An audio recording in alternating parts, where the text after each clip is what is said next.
Santykis su pinigais labai daug parodo ir pasako apie patį žmogų. Mes net neįsivaizduojame, kiek daug yra ryšios pinigų ir mūsų psichikos.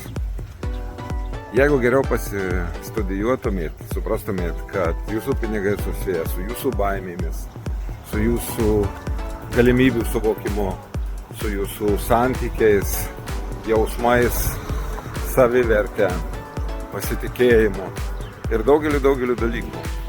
Tačiau, kaip suprantat, nei tai gerai, nei blogai, tačiau galima visą tai sutvarkyti. Ir iš vienos pusės, trokdami didelių pinigų, mes labai greitai nurašome kitas svarbias savo vertybės, kaip jausmus, meilę, santykius. O iš kitos pusės, kai jų trūksta, mes susiduriam su daugeliu savo baimių, susiduriam su asmenybės nepilnavertiškumu ir kitokiom problemom, kurios kyla dėl trūkumų. Bet ir vėlgi priminsiu, tai ne apie pinigus, tai apie tai, kaip jūs viduje sukūrė savo programą ir santykį su savimi ir pinigais. Ir jis tvarkosi ne per pinigus, jis tvarkosi iš vidaus į išorę.